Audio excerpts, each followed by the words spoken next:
Right, let's talk about Gary Taubes' book Why We Get Fat. He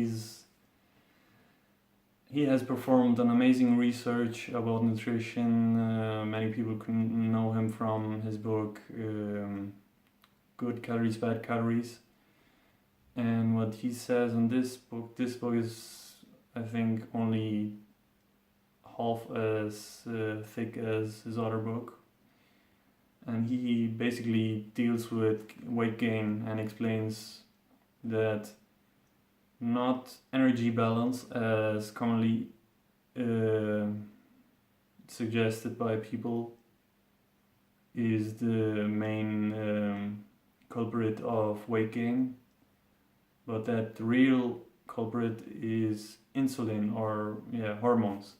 So what he says is that much in the same way as hormones regulate our growth, like when we grow up, or all that is regulated by hormones. In the same way, hormones do, do regulate the weight gain of a person. So the real problem are the hormones, and the hormone which makes us store energy as fat is insulin. So he then explains how carbohydrates, especially those empty in nutrients and highly processed carbohydrates, are bad because first of all they don't contribute to any nutrients, minerals or vitamins to us, and second they make a really high spike in insulin in our bodies, and therefore we store fat. We store that energy as fat.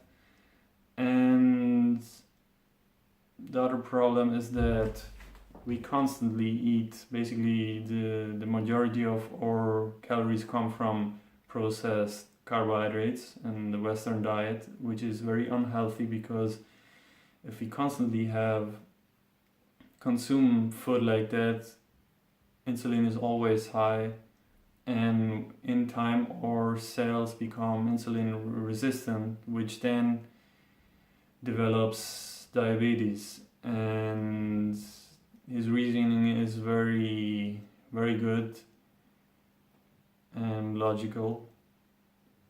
He does back up his arguments with a lot of research, so I definitely recommend to read his books, at least one of his books. The solution will be basically avoiding carbohydrates, and this is something even the other 6 or 7 books I've read about nutrition in the last weeks, all of them basically have this point in common, that they recommend avoiding processed carbohydrates. I can't remember which book, but in one of them there was the health formula, which was basically health is equal to nutrients over calories. That is the nutrient density formula. So how much nutrients do you get per calorie? And in the case of processed carbohydrates, that's very little because there are no vitamins and minerals in candies and snacks.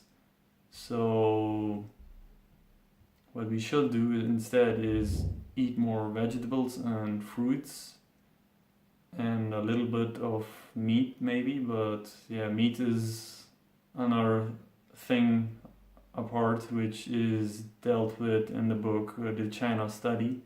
I will talk about that in the next video. I think that's all. One more point which I found interesting is that he mentions that growing fat cells require more energy and therefore produce more hunger. So it's not just that fat people have more appetite and therefore gain more weight, but it's actually a feedback loop in which their growing fat cells produce more hunger for them, so they already have not normal levels of hunger, of appetite, and that loop gets worse and worse. Yeah. See you next time. Hope that helps.